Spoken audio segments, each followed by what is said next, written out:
지난 금요일 HLB는 정확히 보합으로 KRX 정규장을 마감하였습니다. 코스닥 지수가 0.19% 하락했고 코스닥 제약 섹터가 1.12% 하락했기 때문에 상대적으로 선방한 모습입니다. 주간으로는 코스닥 지수가 1.84% 상승했고 코스닥 제약 섹터가 2.57% 상승했기 때문에 0.94% 반등한 HLB는 주간 등락률에서는 지수나 섹터 대비 소폭의 약세를 보였습니다. 6주 만에 반등이 나와주었지만 7주 연속 제약 섹터 대비 약세를 이어갔기 때문에 HLB 투자자들의 상실감이 깊어지고 있습니다. 월간으로 보면 코스닥 지수가 1.03% 하락했고 코스닥 제약 섹터가 1.36% 하락했기 때문에 21.35% 넘게 급락한 HLB는 지수나 섹터 대비 이격을 벌리며 8월을 마감한 모습입니다. 연간 등락률을 보면 상대적인 박탈감이 더욱 커질 수 있는데 코스닥 지수가 20.3% 급등했고 코스닥 제약 섹터가 17.5% 급등했지만 HLB는 48.4% 급락하며 처참한 수준의 낙폭을 이어가고 있습니다. 차트상으로는 8월 26일 일봉의 시가 부근에서 에너지를 밀집하며 횡보세를 이어가고 있는데 불확실성이 일부 해소되면서 저가 매수세를 독려한 것으로 판단됩니다. 지난 27일에는 주가행과 HLB 블로거가 참석한 진 회장과의 주주 간담회가 있었습니다. 간암 재신청 일정이 주가에 절대적인 영향력을 행사하는 만큼 오늘은 해당 간담회 내용 중에서 간암 재신청과 관련한 부분을 심층적으로 분석해 보겠습니다. 참고로 주가행과 해당 인플루언서는 오랜 기간 진 회장에게 깊은 신뢰를 보여왔으며 소위 진성찬티라 불릴 만큼 진 회장에 대한 무비판적인 신뢰와 칭송을 이어왔다는 점을 참고해서 주주간담회를 살펴볼 필요가 있을 것입니다. 이번 간담회는 불확실성을 일부 해소해 주었다는 점에서 긍정적인 면도 있었지만 그동안 제기되었던 문제들을 겉핥기 수준으로 거론한 점은 상당히 아쉽다고 할 수 있습니다. 특히 적절한 문제 제기에 대해 진 회장이 모호한 표현으로 회피하거나 책임을 전가하는 태도를 적절하게 지적하지 못했다는 점에서 진 회장의 입장을 지나치게 배려한 자리였다고 평가할 수 있겠습니다. 과거 사측의 공지들이 대부분 그러했듯이 이번 공지 또한 면피성 발언이나 일부 사실 왜곡이 우려되는 부분이 있습니다. 다만 상당 부분 불확실성을 해소해 주었기 때문에 주가 측면에서는 악재소멸로 해석할 여지 또한 적지 않았다고 평가할 수 있을 것입니다. 아시다시피 출향파 채널은 리보세라닙과 캄넬리주맙의 신약 승인 가능성과 가치를 높게 평가하고 있습니다. 다만 사측과 진 회장의 태도에 대해서는 결코 호의적이지 않으며 이러한 평가의 근거와 이유는 과거 팩트체크 영상을 통해 구체적인 사례와 함께 상세히 언급한 바가 있으니 참고하시면 도움이 될 것입니다. 지금부터는 사측이 공개한 주주간담회 질문 답변을 상세히 살펴보면서 주요 사안을 심층적으로 분석해 보겠습니다. 우선 타이베이 미팅에서 FDA가 보안사항에 이견이 없다고 공지했던 내용은 무엇을 의미합니까? 라는 질문에 대해 항서제약의 설비 등에 관한 사안은 HLB와 엘레바와 항서제약 간에 체결된 비밀유지 계약에 따라 항서제약의 사전 동의 없이는 대외적으로 공지할 수 없다는 점을 밝혔습니다. 이러한 이유로 해당 내용 공개가 제한된다고 밝혔는데 뒤늦게나마 정보를 공유해 준 것에 안도하면서도 그동안 불통에 대한 아쉬움도 교차한다고 할 수 있겠습니다. 이번 공지에는 언급하지 않았지만 진 회장과의 개인 면담을 했던 블로거에 따르면 HLB는 공지를 업로드하기 전에 항서제약의 사전 검증을 받는다고 밝혔습니다. 공지조차 마음대로 올리지 못하는 현실이 씁쓸하지만 이를 차치하고서라도 주주간담회에서 진 회장이 언급했거나 이번에 공지로 정리한 사안들은 항서제약과의 비밀유지 조항과 관련이 없기 때문에 발언을 했고 공지를 했을 것입니다. 주주들은 이 정도의 소통만으로도 적지 않게 위안을 받았을 것이며 시장에서 제기되는 불확실성 또한 일부 해소할 수 있었을 것입니다. 그러나 진 회장은 자신에게 호의적인 일부 주주들을 대상으로 주주간담회를 통해 마지못해 간암 일정 관련 소식을 공개했기 때문에 반가운 소식임에도 주가가 처참하게 박살난 후에 나온 뒤늦은 소통이었기 때문에 달갑게 볼 수만은 없을 것입니다. 주주간담회 질문지는 사전에 제시했다고 알려져 있습니다. 만약 간담회에서 나온 사사로운 답변마저 사전에 항서제약에 일일이 물어봐야 할 정도로 졸렬한 비밀유지 계약을 체결했다면 이는 주주가치를 떠나 항서제약에 대한 HLB의 사대주의적 태도가 오히려 문제가 될 수 있을 것입니다. 물론 그렇게까지 비루하고 졸렬하게 비밀유지 계약을 체결했을 가능성은 극히 낮기 때문에 차라리 진 회장이 그동안의 소통부재에 대해 억지스러운 핑계를 대기보다는 소통부재를 솔직히 인정하는 편이 주주들에게는 훨씬 더 신뢰있게 받아들여졌을 것입니다. 공지 중에는 극도로 보안을 유지하는 항서제약의 입장을 충분히 이해하고 존중하는 것이 파트너의 기본 자세라 믿습니다. 이는 법적인 문제가 아니라 파트너십에 관한 문제입니다. 라고 표현한 부분이 있습니다.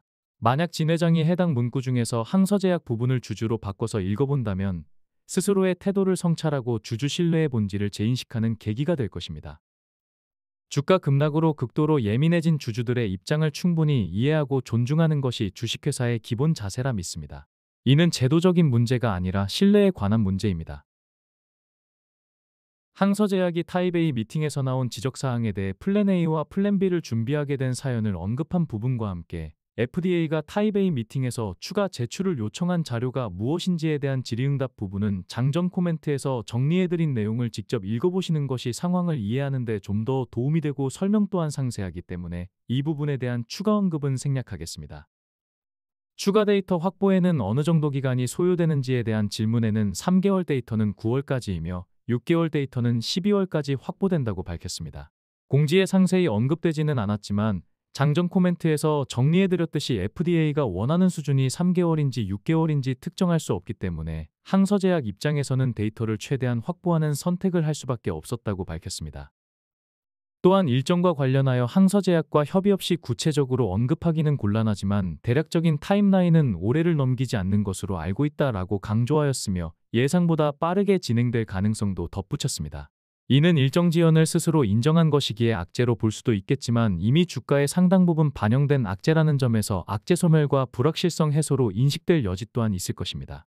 결국 해당 부분은 주가 측면에서는 이번 주주간담회의 가장 결정적인 장면이었다고 평가할 수 있을 것입니다.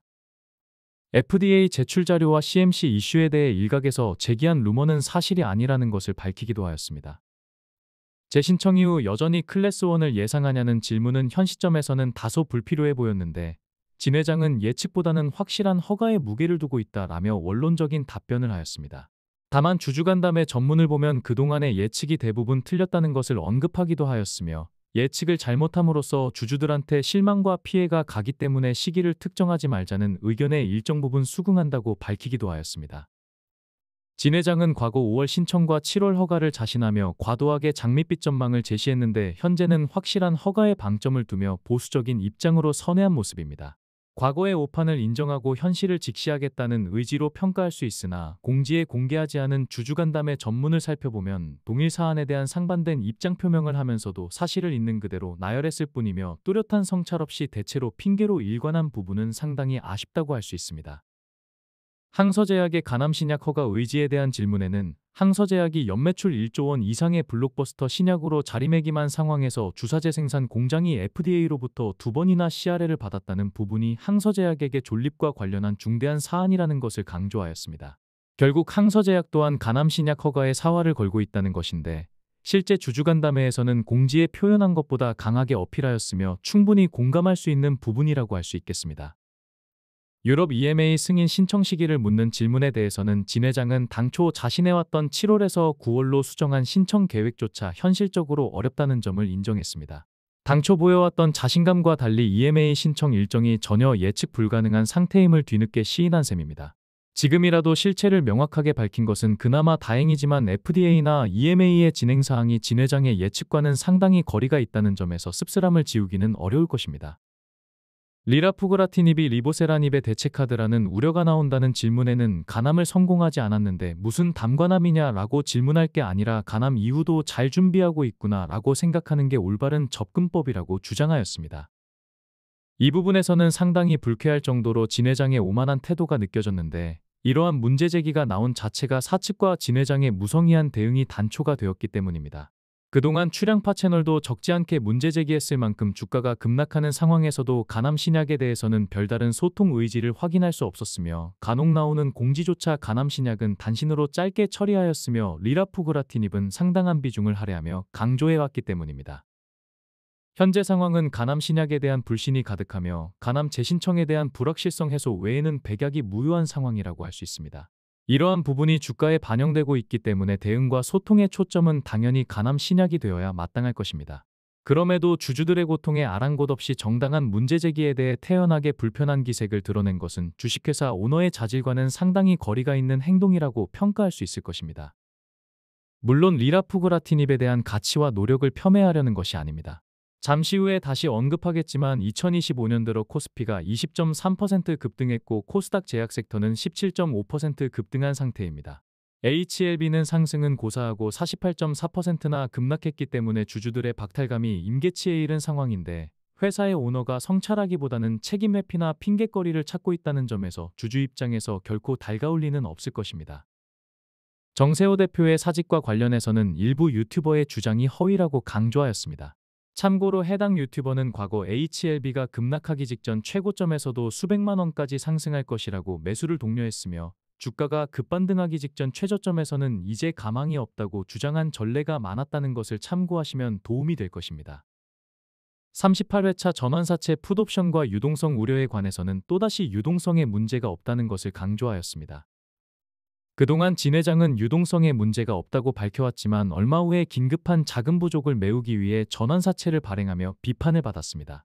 주식판에서 유동성이라는 것은 기업이 단기 채무를 상환하거나 운영자금을 마련하는 데 충분한 현금이나 즉시 현금화가 가능한 금융자산을 주로 의미합니다.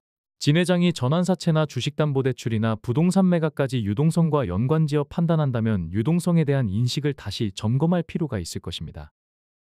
유동성 관련 부분은 지난 영상에서 상세히 안내드렸으니 참고하시기 바라며, 이외 주주간담회 내용들은 장전 코멘트를 참고하시면 맥락을 이해하는 데 도움이 될 것입니다. 다음은 각종 데이터를 기반으로 출량파 채널이 직관적인 그래프로 정리한 차트를 통해서 지난 한 주간의 행보와 차주의 흐름을 예측해 보겠습니다. 지난 한 주간 주요 거래원별 매매 현황을 보면 미래에셋증권과 KB증권에서 가장 높은 매도세를 보였으며, 공매도 주요 창구인 신한투자는 상환 추정 매수세를 보였습니다. 3월 31일 공매도 재개 이후로 확장해서 보면 모건스탠리의 누적 매도세가 여전히 압도적이며 개인 비중이 높은 키움증권에서 압도적인 매수 우위를 보인 모습입니다. 공매도 재개 이후 공매도 평단가는 49,867원으로 지난주 대비 감소한 모습입니다. 현재 주가가 37,750원이기 때문에 해당 기간 공매도 세력들은 32.1%의 높은 수익률을 확보하고 있는 상황입니다. 지난 한 주간 평균 공매도 비중은 16.93%를 기록하며 직전주 대비 소폭 증가한 모습입니다. 공매도 재개 이후 평균 공매도 비중이 16.63%이기 때문에 평균치와 유사한 행보를 보였습니다. HLB는 포털 사이트 검색 순위에서 중위권에 위치하며 여전히 주목을 받고 있습니다. 검색률을 기준으로 시장에서 가장 관심을 끄는 종목은 삼성전자와 두산에너빌리티와 하나오션과 HJ중공업 순입니다. 지난 금요일 HLB는 기관과 외국인이 동반 순매도하였는데, 5거래일 10거래일 1개월 사이 단기 수급에서는 외국인 매수세가 꾸준히 증가하고 있다는 것을 알 수 있습니다. 외국인 보유 비중은 20.69%로 지난주 대비 소폭 증가하며 3주 연속 반등세를 보였습니다. 2024년 3월 이후 주가는 가파르게 하락하고 있는 상황이지만 외국인 보유 비중은 여전히 견조한 모습입니다. 거듭 강조드리지만 투심이 바닥까지 떨어졌을 때 급반등을 주도한 전례가 많았다는 점에서 반등 포인트를 주시할 필요가 있을 것입니다. 기관 수급을 주도했었던 금융투자는 최근 거래량이 급감한 채 매주 포지션을 번갈아가며 관망하는 모습입니다. 투신의 매도세가 급격히 증가하고 있지만 금융투자에 비한다면 상당히 미미한 거래량이기 때문에 특별히 신경 쓸 필요는 없을 것입니다. 글로벌 증시의 연간 동향을 보면 2025년 들어 코스피가 32.7% 상승으로 최근의 조정에도 여전히 최대 상승률을 유지하고 있으며, 코스닥은 17.37% 상승으로 직전주 대비 상승했지만 전체 수익률은 한 단계 내려앉으며 5위를 기록하였습니다. 2024년 이후로 보면 코스피가 20.43% 상승으로 중하위권에 위치해 있으며 코스닥 상승률은 마이너스 7.99%로 여전히 최하위권에 머물러 있지만 금리 인하 기대감이 커지면서 지난주 대비 상승한 모습입니다. 지난 한 주간 외국인의 수급 동향을 보면 현물 시장에서 1조 1천억 원을 순매도하고 선물 시장에서는 2,230억 원을 순매도하며 매도 우위를 지속한 모습입니다. 최근 한 달간 외국인의 수급 동향을 보면 코스피 현물 시장에서 1조 6천억 원을 순매도하였으며 선물 시장에서는 7,840억 원을 순매수하며 대체로 관망세를 보인 모습입니다. 단기적으로는 선물 시장의 영향력이 조금 더 크며 중단기적으로는 현물 시장의 영향력이 조금 더 크다는 것을 참고하시면 좋을 것입니다. 한 주간 HLB의 신규 대차 물량은 364억 원이며 대차 상환 물량은 311억 원으로 집계되며 신규 대차와 대차 상환 모두 2주 연속 감소한 모습입니다. 대차 잔고는 4,864억 원을 기록하며 지난주 대비 소폭 감소하며 여전히 4천억 원대로 유지한 모습입니다. 8월 20일 기준 공매도 잔고는 지난주 대비 증가하며 515만 주를 기록하였습니다. 대차 잔고는 줄어들고 공매도 잔고가 늘어나는 상황에서는 공매도 잔고를 우선해야 한다는 것을 참고하시면 좋을 것입니다. 지금까지 선보였던 다양한 데이터를 바탕으로 장전 코멘트에서는 투자에 활용할 만한 다양한 내용들을 코멘트하고 있습니다. 출향파 채널은 매일 장전의 글로벌 시황과 함께 HLB 분석을 공유하고 있습니다. 출향파 유튜브 채널 구독자라면 누구나 무료로 입장하셔서 정보를 공유받으실 수 있습니다. 다음은 멤버십 추천 종목의 2025년 합산 수익률입니다. 최선호 섹터인 조선주의 급등세로 한 주간 수익률이 급증하며 8월 수익률 또한 적지 않게 증가했지만 시간 관계상 전체 수익률만 간단하게 언급하겠습니다. 2025년 현재 보유 종목의 합산 수익률은 1883%이며 2025년 익절로 마감한 종목의 합산 수익률은 12251%로 지난주 대비 수익률이 크게 증가한 모습입니다.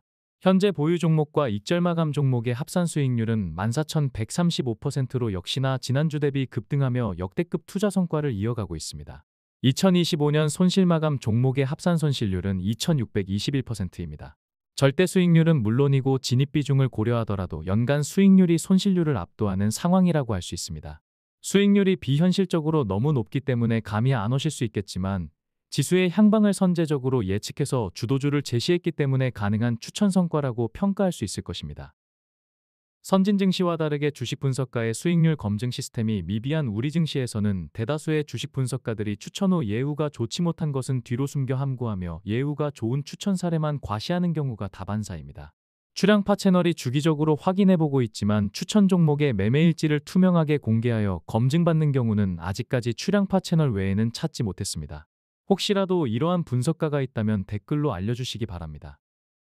출향파 채널은 추천 당일의 영상과 매매일지를 하루도 빠짐없이 공개하며 정직하고 투명하게 멤버십을 운영하고 있다는 것을 참고하시면 좋을 것입니다.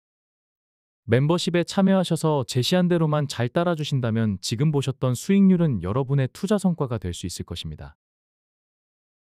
출향파 멤버십에 참여하시면 HLB 장기 대응과 단기 대응은 물론이며 출향파 최선호주를 추천받으실 수 있습니다. 가장 많이 이용하는 유튜브 멤버십에 가입하시려면 구독을 하시고 구독 버튼 옆에 가입 버튼을 누르시면 멤버십 회원에 즉시 참여하실 수 있겠습니다.